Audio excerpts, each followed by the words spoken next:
ਆਪਣੀ ਜ਼ੁਬਾਨ ਆਪਣੀ ਪਛਾਣ ਹੁੰਦੀ ਹੈ। 21 ਫਰਵਰੀ ਨੂੰ ਪੂਰੀ ਦੁਨੀਆ ਦੇ ਵਿੱਚ ਮਾਂ ਬੋਲੀ ਦਿਹਾੜ ਜਾਂ ਮਾਦਰੀ ਜ਼ੁਬਾਨਾਂ ਦਾ ਦਿਹਾੜ ਮਿਥਿਆ ਗਿਆ ਹੈ। ਇਹ ਯੂਨੈਸਕੋ ਨੇ 17 ਨਵੰਬਰ 1999 ਨੂੰ ਮਿਥਿਆ ਸੀ। ਇਹਦੇ ਪਿੱਛੇ ਕੀ ਕਹਾਣੀ ਹੈ, ਉਸ ਦੇ ਹਵਾਲੇ ਨਾਲ ਅੱਜ ਅਸੀਂ ਗੱਲਬਾਤ ਕਰਾਂਗੇ। 1952 ਦੇ ਵਿੱਚ ਬੰਗਾਲ ਅੰਦਰ ਇੱਕ ਵਖਾਲਾ ਹੁੰਦਾ ਹੈ, ਇੱਕ ਰੋਸ ਵਖਾਲਾ, ਜਿਹਨੂੰ ਅਸੀਂ ਇਹਤਜਾਜ ਕਹਿ ਸਕਨੇ ਹਾਂ। ਉਹ ਹੋ ਰਿਹਾ।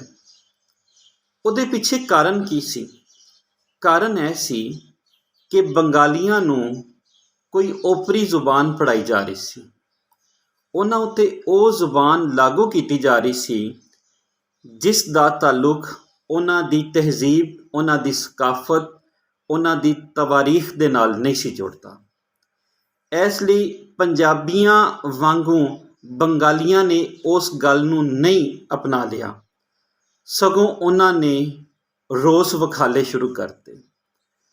ਛੋਟੀ ਛੋਟੀ ਸਤ੍ਹਾ ਤੋਂ ਲੈ ਕੇ ਵੱਡੀ ਸਤ੍ਹਾ ਤੱਕ ਇਹ ਇਹਤਜਾਜ ਜਿਹੜਾ ਹੈ ਉਹ ਜਾਰੀ ਹੋ ਗਿਆ। 21 ਫਰਵਰੀ 1952 ਨੂੰ ਢਾਕਾ ਯੂਨੀਵਰਸਿਟੀ ਦੇ ਪੜ੍ਹਾਰ ਤੇ ਜੀਵਨ ਦੇ ਹੋਰ ਖੇਤਰਾਂ ਨਾਲ ਸੰਬੰਧਿਤ ਲੋਕਾਂ ਨੇ ਰੋਸ ਵਖਾਲਾ ਕੀਤਾ, ਜਿਹੜਾ ਉਸ ਵੇਲੇ ਦੀ ਸਰਕਾਰ ਨੂੰ ਕਿਸੇ ਤਰ੍ਹਾਂ ਵੀ ਕਬੂਲ ਨਹੀਂ ਸੀ। ਇਹ ਰੋਸ ਵਖਾਲਾ ਜਾਰੀ ਸੀ ਢਾਕਾ ਯੂਨੀਵਰਸਿਟੀ ਦੇ ਸਾਹਮਣੇ। ਜਦੋਂ ਇਹ ਰੋਸ ਵਖਾਲਾ ਜਾਰੀ ਸੀ ਤੇ ਉਸ ਵੇਲੇ ਪੁਲਿਸ ਨੇ ਉਹਨਾਂ ਲੋਕਾਂ ਤੇ ਜਿਹੜੇ ਇਹਤਜਾਜ ਕਰ ਰਹੇ ਸਨ, ਜਿਹੜੇ ਵਖਾਲਾ ਕਰ ਰਹੇ ਸਨ, ਉਹਨਾਂ ਤੇ ਗੋਲੀ ਚਲਾ ਦਿੱਤੀ, ਜਿਸ ਦੇ ਨਤੀਜੇ ਵਿੱਚ ਅਬੁਲ ਬਰਕਤ ਤੇ ਅਬਦੁਲ ਜਬਾਰ, ਜਿਹੜੇ ਢਾਕਾ ਯੂਨੀਵਰਸਿਟੀ ਦੇ ਪੜ੍ਹਾਰ ਸਨ, ਉਹ ਵੀ ਮਾਰੇ ਗਏ। ਰਫੀਕ ਨਾਮ ਦਾ ਇੱਕ ਬੰਦਾ ਸ਼ਹੀਦ ਹੋਇਆ। ਇਸ ਤੋਂ ਵੱਖ ਅਬਦੁਲ ਸਲਾਮ, ਰਫੀਕ ਜਿਹੜਾ ਸੀ ਇੱਕ ਪ੍ਰੈਸ ਮਾਲਕਨ ਦਾ ਪੁੱਤਰ ਸੀ। ਸ਼ਫੀਕੁਰ ਰਹਿਮਾਨ ਜਿਹੜਾ ਸੀ ਉਹ ਸੀ ਇੱਕ ਹਾਈ ਕੋਰਟ ਦਾ ਮੁਲਾਜ਼ਮ, ਤੇ ਅਬਦੁਲ ਸਲਾਮ ਸੀ ਇੱਕ ਰਿਕਸ਼ੇ ਵਾਲਾ। ਹੁਣ ਤੁਸੀਂ ਦੇਖੋ ਕਿ ਇਹ ਵੱਖ-ਵੱਖ ਜੀਵਨ ਦੇ ਖੇਤਰਾਂ ਨਾਲ ਸੰਬੰਧਿਤ ਲੋਕੀ, ਯਾਨੀ ਕਿ ਸਿਰਫ ਪੜ੍ਹਾਰਾਂ ਦਾ ਹੀ ਮਸਲਾ ਨਹੀਂ ਸੀ, ਸਗੋਂ ਜਿਹੜਾ ਹਾਈ ਕੋਰਟ ਦਾ ਮੁਲਾਜ਼ਮ ਸੀ, ਜਿਹੜਾ ਰਿਕਸ਼ਾ ਡਰਾਈਵਰ ਸੀ, ਜਿਹੜਾ ਬਹੁਤ ਵੱਡਾ ਜਿਹੜਾ ਸਿਸਟਮ ਚਲਾ ਰਹੇ ਸਨ ਲੋਕ, ਉਹਨਾਂ ਨੂੰ ਇਸ ਗੱਲ ਦੀ ਉੱਕਾ ਪਰਵਾਹ ਨਹੀਂ ਸੀ ਕਿ ਲੁਕਾਈ ਦੀ ਜ਼ੁਬਾਨ ਉਹਨਾਂ ਤੋਂ ਖੋਈ ਜਾ ਰਹੀ ਹੈ। ਇਸ ਲਈ ਜੀਵਨ ਦੇ ਹਰ ਜਿਹੜੇ ਖੇਤਰ ਨਾਲ ਸੰਬੰਧਿਤ ਲੋਕਾਂ ਨੇ ਉਹ ਵਖਾਲਾ ਕੀਤਾ ਤੇ ਆਪਣੀ ਜ਼ੁਬਾਨ ਦੇ ਨਾਲ ਮੁਹੱਬਤ ਜਿਹੜੀ ਉਹ ਵਿਖਾਈ, ਪਰ ਪੁਲਿਸ ਵਾਲਿਆਂ ਨੇ ਇਹਨਾਂ ਨੂੰ ਸ਼ਹੀਦ ਕਰਤਾ 21 ਫਰਵਰੀ 1952 ਦੇ ਵਿੱਚ। ਇਸ ਤੋਂ ਅਗਲੇ ਦਿਹਾੜੇ ਕੀ ਹੋਇਆ? ਇਸ ਤੋਂ ਅਗਲੇ ਦਿਹਾੜੇ ਹੋਰ ਬੰਗਾਲੀ ਜਿਹੜੇ ਨੇ ਆਪਣੀ ਜ਼ੁਬਾਨ ਨੂੰ ਬਚਾਉਣ ਵਾਸਤੇ ਇਕੱਠੇ ਹੋਏ ਤੇ ਉਹਨਾਂ ਤੇ ਵੀ ਇਸੇ ਤਰ੍ਹਾਂ ਹੀ ਗੋਲੀ ਚਲਾ ਦਿੱਤੀ ਗਈ। ਉਸ ਦੇ ਨਤੀਜੇ ਵਿੱਚ 7 ਹੋਰ ਲੋਕ ਜਿਹੜੇ ਨੇ ਸ਼ਹੀਦ ਹੋ ਗਏ ਤੇ 300 ਤੋਂ ਵੱਧ ਜਿਹੜੇ ਨੇ ਉਹ ਲੋਕ ਜ਼ਖਮੀ ਹੋਏ।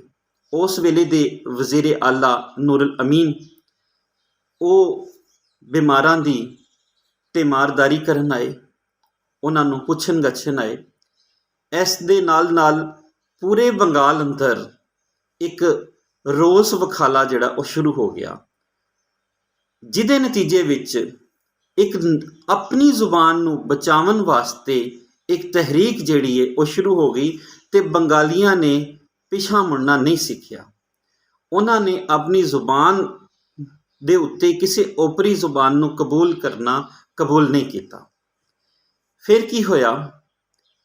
ਫਰਵਰੀ 1956 4 ਸਾਲ ਇਹਤਜਾਜ ਰਿਹਾ ਤੇ ਰਿਆਸਤ ਨੂੰ ਇਹ ਮੰਨਣਾ ਪਿਆ ਕਿ ਰਿਆਸਤ ਦੀ ਜ਼ੁਬਾਨ ਬੰਗਾਲੀ ਤੇ ਨਾਲ ਨਾਲ ਉਰਦੂ ਹੋਵੇਗੀ।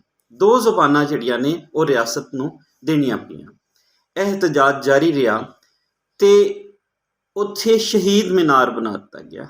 ਅੱਜ ਵੀ ਜਿੱਥੇ ਅਬੁਲ ਬਰਕਤ, ਅਬਦੁਲ ਜਬਾਰ, ਅਬਦੁਲ ਸਲਾਮ ਤੇ ਸ਼ਫੀਕ ਤੇ ਨਾਲ ਰਫੀਕ ਜਿਹੜੇ ਨੇ, ਜਿੱਥੇ ਉਹਨਾਂ ਨੇ ਸ਼ਹਾਦਤ ਦਿੱਤੀ, ਅੱਜ ਉੱਥੇ ਸ਼ਹੀਦ ਮੀਨਾਰ ਹੈ। ਅੱਜ ਵੀ ਬੰਗਾਲ ਦੇ ਵਿੱਚ 21 ਫਰਵਰੀ ਨੂੰ ਮਾਂ ਬੋਲੀ ਨਾਲ ਮੁਹੱਬਤ ਦੀ ਵਜ੍ਹਾ ਤੋਂ ਬੰਗਾਲ ਵਿੱਚ ਛੁੱਟੀ ਹੁੰਦੀ ਹੈ ਅਤੇ ਲੋਕ ਆਪਣੀ ਜ਼ੁਬਾਨ ਨੂੰ ਆਦਰ ਦੇਣ ਵਾਸਤੇ ਉਸ ਸ਼ਹੀਦ ਮੀਨਾਰ 'ਤੇ ਉਹਨਾਂ ਜ਼ੁਬਾਨ ਦੀ ਖਾਤਰ ਜਿਹੜੇ ਸ਼ਹੀਦ ਹੋਏ ਸਨ, ਉਹਨਾਂ ਸ਼ਹੀਦੀਆਂ ਨੂੰ ਜਾ ਕੇ ਸਲਾਮ ਕਰਦੇ ਨੇ ਅਤੇ ਉੱਥੇ ਉਹਨਾਂ ਵਾਸਤੇ ਦੁਆਵਾਂ ਕਰਦੇ ਨੇ। ਇਹ ਸੀ 21 ਫਰਵਰੀ ਮਾਂ ਬੋਲੀ ਦਿਹਾੜ ਦੇ ਹਵਾਲੇ ਨਾਲ। ਫਿਰ 17 ਨਵੰਬਰ, ਜਿਵੇਂ ਤੁਹਾਨੂੰ ਮੁੱਢ ਵਿੱਚ ਦੱਸਿਆ ਗਿਆ, 1999 ਦੇ ਵਿੱਚ ਯੂਨੈਸਕੋ ਨੂੰ ਇਹ ਮੰਨਣਾ ਪਿਆ ਕਿ ਸਾਰੀ ਜਿਹੜੀ ਲੋਕਾਈ ਹੈ ਦੁਨੀਆ ਦੀ, ਉਹਨਾਂ ਦੀ ਮਾਦਰੀ ਜ਼ੁਬਾਨ ਦਾ ਆਦਰ ਕੀਤਾ ਜਾਏ।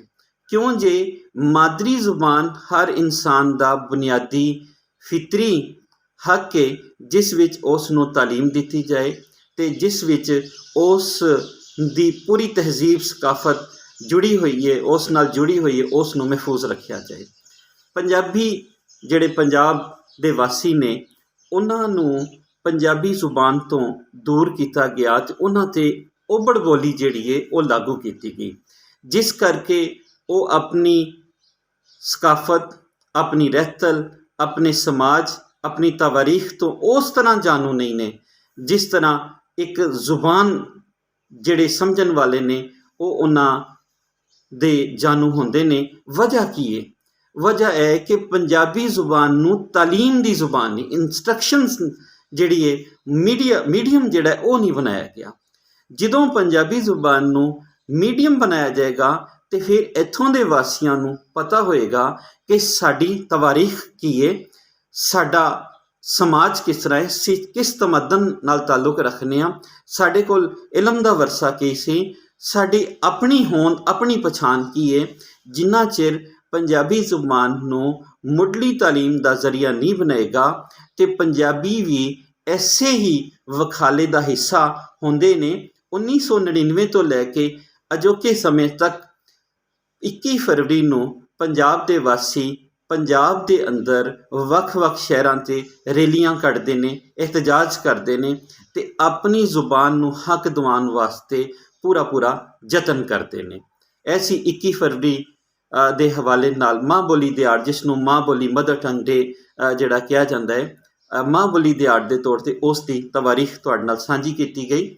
ਆਸ ਕਰਨੇ ਹਾਂ ਕਿ ਤੁਸੀਂ ਆਪਣੀ ਜ਼ੁਬਾਨ ਨਾਲ ਮੁਹੱਬਤ ਕਰਦੇ ਰਹੋਗੇ ਅਤੇ ਐਸੀ ਗੱਲ ਦਾ ਪ੍ਰਚਾਰ ਕਰੋਗੇ। ਕਿਉਂ ਜੇ ਕੁਰਾਨ ਪਾਕ ਦੇ ਵਿੱਚ ਵੀ ਹੈ ਕਿ ਅਸਾਂ ਆਪਣੀ ਕੌਮ ਵਿੱਚ, ਉਸ ਕੌਮ ਵਿੱਚ ਕੋਈ ਜਿਹੜਾ ਹੈ ਨਬੀ ਨਹੀਂ ਭੇਜਿਆ ਜਿਹੜਾ ਉਸ ਕੌਮ ਦੀ ਜ਼ੁਬਾਨ ਨਹੀਂ ਬੋਲਦਾ, ਯਾਨੀ ਕਿ ਅਸਾਂ ਐਸਾ ਕੋਈ ਨਬੀ ਨਹੀਂ ਭੇਜਿਆ ਜਿਹੜਾ ਉਸ ਕੌਮ ਦੀ ਜ਼ੁਬਾਨ ਵਿੱਚ ਗੱਲ ਨਹੀਂ ਕਰਦੇ ਸੀ।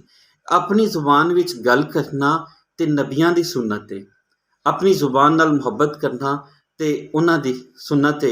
ਇਸ ਲਈ ਸਾਨੂੰ ਵੀ ਆਪਣੀ ਜ਼ੁਬਾਨ ਨਾਲ ਮੁਹੱਬਤ ਕਰਨੀ ਚਾਹੀਦੀ ਹੈ ਅਤੇ ਉਸ ਦੇ ਹੱਕ ਦਿਵਾਉਣ ਵਾਸਤੇ ਯਤਨ ਕਰਦੇ ਰਹਿਣਾ ਚਾਹੀਦਾ ਹੈ।